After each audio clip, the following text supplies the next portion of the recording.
Howdy mates, how are we doing? Here is the last video I want to make for today. So once again, I'm still over at the Turkey Foot Preserve. So this is a preserve where you have the opportunity to see a native prairie. Much of what Darke County used to resemble prior to further settlement. However, that's not the purpose of this video. I actually want to point out a particular plant that I have ran into. It's another invasive plant, unfortunately. But we've got ourselves the Woolly Mullein, which is in a way related to the other cacti. However, it's invasive because it's actually native to areas such as Europe, Asia, and even parts of northern Africa.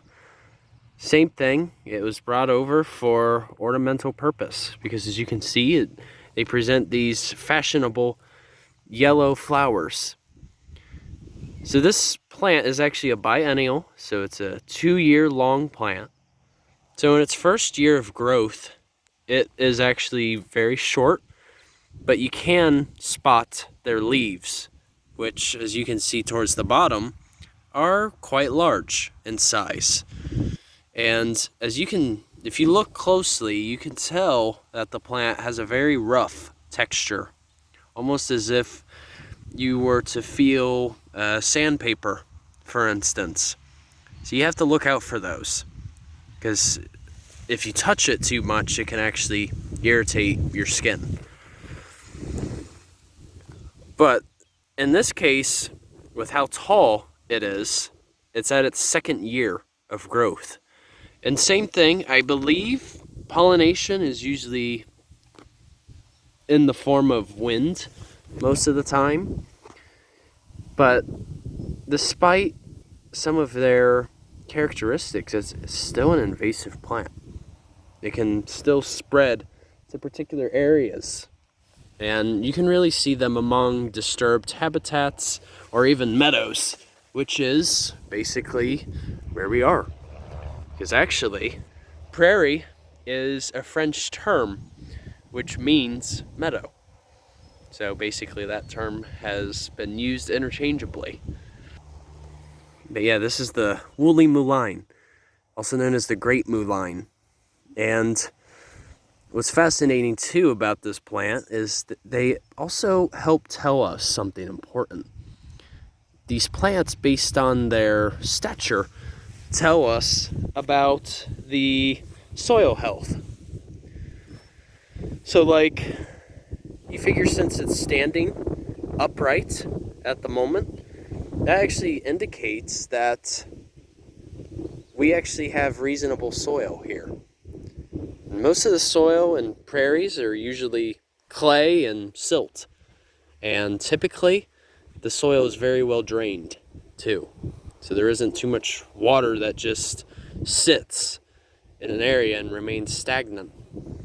Because you have to figure too, a lot of these plants, all of these plants, they have to absorb high amounts of water. And a lot of the roots of all the grasses and the shrubs and even the Woolly Mullein, their tap roots, they go really deep into the ground.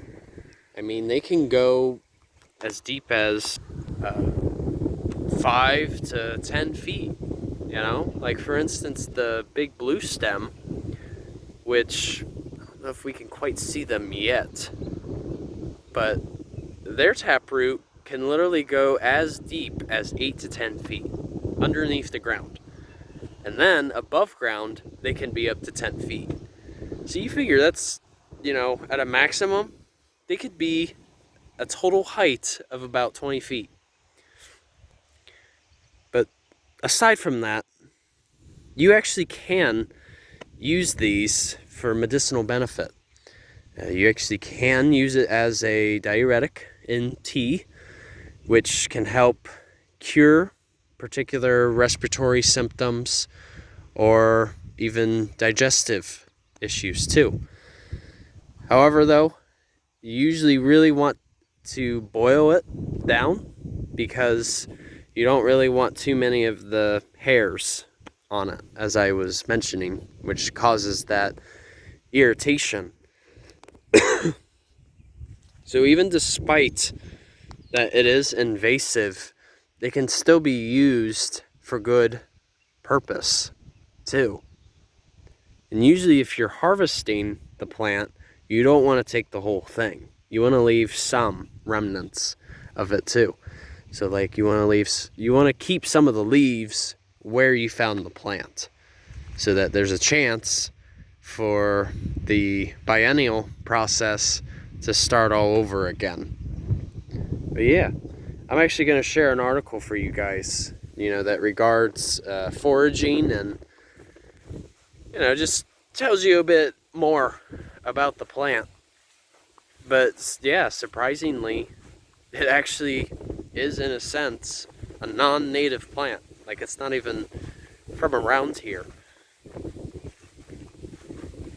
But yeah, just enjoy the view, you guys. It's very peaceful out here. Just seeing a prairie at its full blossom peak. And actually, just a little bit ago, I think I even saw some poison sumac too. But yeah, there's like a observation deck that you can just have another overall view. I know I've done a video on this before, but if you guys want, you can pause the video and read. You can read this this billboard here. And it just tells you more about the history, like how woodland bison used to roam this place, and basically, who this place is dedicated to. Telescope Manitza, one of the natives here, she technically helped start the Dark County Parks. And, she was one of those leaders who helped reestablish particular properties like this. And she was actually one of the first park commissioners for the county back in the early 70s. So, alright mates. Hey, once again, I hope you guys enjoyed this video, and rest assured, this is my last one. I know that I've kind of been on a posting frenzy, but, just keeping my sanity, you know what I mean? And always learning, too. Even though I have graduated, doesn't matter. The natural world, the learning, never stops. So, and you can apply that same principle to anything. You don't necessarily need to be in an academic setting to learn about something. Some of this stuff you can read up on your own too. It's just, just higher education sometimes just adds that extra credential. So, hope you guys enjoyed this one. And hey, as I've said, if you guys have any questions, just feel free to ask me. I'm always willing to try my best to answer them. So, alright mates, take care, and Journey on a Journey is outwards. Take care, folks.